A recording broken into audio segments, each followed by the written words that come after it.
తెలంగాణకు ప్రత్యామ్నాయం లాంటి ఉస్మానియా విశ్వవిద్యాలయం సమగ్ర అభివృద్ధికి ఎన్ని నిధులు కావాలంటే అన్ని ఇస్తామని ముఖ్యమంత్రి రేవంత్ రెడ్డి ప్రకటించారు. ఓయూ అభివృద్ధిని అడ్డుకునేవారే తన పర్యటనను అడ్డుకుంటారని స్పష్టం చేశారు. అలాంటి వారి ఉచ్చులో పడవద్దని వర్సిటీ విద్యార్థులకు సూచించారు. ఎలాంటి బందోబస్తు లేకుండా మళ్లీ ఉస్మానియాకు వస్తానని చెప్పారు. వచ్చే డిసెంబర్లో ఓయూ ఆర్ట్స్ కాలేజీ ముందు సభ పెడతానని, ఉస్మానియా అభివృద్ధికి కావాల్సిన నిధులన్నింటినీ ప్రకటిస్తానని వెల్లడించారు. ఉస్మానియా విశ్వవిద్యాలయంలో పర్యటించిన ముఖ్యమంత్రి రేవంత్ రెడ్డి పలు అభివృద్ది పనులకు శ్రీకారం చుట్టారు. 90 కోట్ల రూపాయలతో నిర్మించిన భవనాలను ఆయన ప్రారంభించారు. దుందుభి, భీమా పేర్లతో నిర్మించిన 2 బాయ్స్ హాస్టళ్లను ప్రారంభించిన సీఎం వాటిలో కలియ తిరిగారు. అందులోని సౌకర్యాలను అడిగి తెలుసుకున్నారు. డిజిటల్ లైబ్రరీ, రీడింగ్ రూమ్, 2 బాలికల వసతి గృహాలకు శంకుస్థాపనలు చేశారు. సీఎం రీసెర్చ్ ఫెలోషిప్ సహా విదేశీ పర్యటనకు వెళ్లే విద్యార్థులకు ఆర్థిక సహాయాన్ని అందించే పథకాన్ని ప్రారంభించారు. Felicitating our Honorable Chief Minister and thanking him for his presence and a powerful speech that he made in our midst. అనంతరం ఠాగూర్ ఆడిటోరియంలో జరిగిన కార్యక్రమంలో మాట్లాడిన సీఎం ఓయూకు తెలంగాణకు అవినాభావ సంబంధం ఉందన్నారు. ఎందరో ప్రముఖులు ఈ విశ్వవిద్యాలయం నుంచే వచ్చారని గుర్తు చేశారు. వర్సిటీలో సామాజిక పరమైన అంశాలపై చర్చ జరగాలని సీఎం ఆకాంక్షించారు. ఓయూ అభివృద్ధి కోరుకునే తన పర్యటనను అడ్డుకోవడం సరికాదన్నారు. ఇలాంటి చర్యలకు పూనుకునే వారి ఉచ్చులో పడవద్దని సూచించారు. నేను అడుగుతున్న మిత్రులారా, ఈ ఉస్మానియా యూనివర్సిటీకి ఏమి ఇచ్చినా తక్కువే, ఎంత ఇచ్చినా తక్కువే. మనకేం తక్కువ? 3 లక్షల కోట్ల రూపాయల బడ్జెట్ ఉంది. ఎవడో 1,00,000 కోట్లు కట్టింది, కూలింది, పోయింది. 1,00,000 కోట్లు గంగలో పోయింది, గోదావరిలో పోయింది. మీకోసం ఒక 1000 కోట్లు ఖర్చు పెట్టడానికి మాకేమన్నా దరిద్రం ఉందా?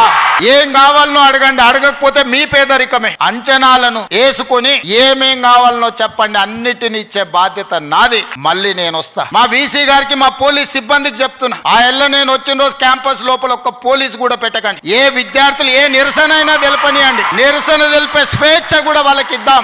ఆర్ట్స్ కాలేజ్ ముందు మీటింగ్ పెడతా, మీకు కావలసిన 100 కోట్ల నిధులు ఇస్తా. గత ప్రభుత్వ హయాంలో యూనివర్సిటీలన్నీ నిర్లక్ష్యానికి గురయ్యాయని సీఎం రేవంత్ రెడ్డి అన్నారు. తమ ప్రభుత్వ హయాంలోనే వీసీలను నియమించి అభివృద్ధి చేస్తున్నట్టు చెప్పారు. మళ్లీ బీఆర్ఎస్ వస్తే ఉస్మానియా భూములను కాజేస్తారని హెచ్చరించారు. తెలంగాణలో ఏనుగులు అనేటివే లేవయా, సింహాలు అనేటివే లేవు. మానవ రూపంలో ఉన్న మృగాలు ఉన్నాయి, అవి ఫామ్ హౌస్లలో ఉన్నాయి. లేని ఏనుగులను, లేని సింహాలను సెంట్రల్ యూనివర్సిటీలో ఉన్నాయి, వాటిని నేను చంపేస్తున్నా అని చెప్పి సోషల్ మీడియాలో ఆర్టిఫిషియల్ ఇంటెలిజెన్స్ ను ఉపయోగించి అతి తెలివితేటలన్నీ ప్రదర్శించి అడ్డుకున్నారు. ఎంతకాలం అడ్డుకుంటారు? ఏది ఇష్టం లేదు వాళ్లకు. తెలంగాణ సమాజాన్ని కూడా వాళ్ళు ముసిగేసుకున్న చెదల్లాంటోళ్ళు. వాళ్ళు ఈ తెలంగాణ సమాజం బాగు కోరుకోరు. ఉస్మానియా యూనివర్సిటీని బతకనియరు. మళ్ళీ వచ్చిండ్రంటే ఆలోచనలకు కూడా వచ్చినా ఈ ఉస్మానియా యూనివర్సిటీని ఉంచారు. లేఅవుట్లు వేసి ప్లాట్లు అమ్ముకుంటారు తప్పితే ఈ ఉస్మానియా యూనివర్సిటీని ఉంచారు. రాష్ట్ర విద్యారంగ సమస్యలను చట్టసభల్లో ప్రస్తావించి వాటి పరిష్కారానికి కృషి చేస్తారని జేఏసీ చైర్పర్సన్ కోదండరాంను మండలికి పంపిస్తే ప్రతిపక్షం కుట్రలు చేసి అడ్డుకుందని రేవంత్ ఆరోపించారు. విద్యారంగంలో సమస్యలపై ఒక కమిటీ వేయాలని ఉన్నత విద్యాశాఖ ముఖ్య కమిషనర్ యోగితా రాణాకు రేవంత్ రెడ్డి ఆదేశాలు జారీ చేశారు.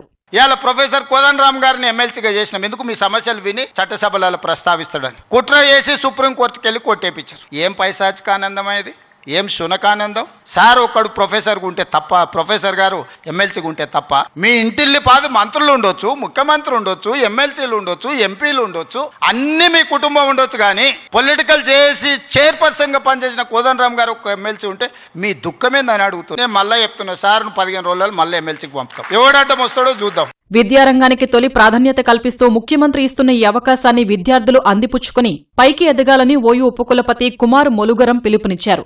సమాజాన్ని మార్చే సాధనంగా విద్యను వినియోగించాలని ఆయన సూచించారు.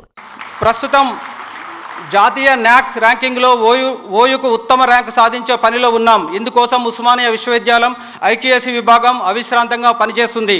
రానున్న 3 ఏళ్లలో ఎన్ఐఆర్ఎఫ్ ర్యాంకింగ్లో 20 లోపు ర్యాంకును సాధించాలని ప్రణాళికలు వేసుకున్నాం. ఇందుకోసం ప్రత్యేకంగా సన్నాయత్తం అవుతున్నాం. అట్లాగే క్యూఎస్ వరల్డ్ ర్యాంకింగ్లో కూడా 1000 లోపు ర్యాంక్ తేవాలని అందరూ ప్రయత్నం చేస్తున్నాం.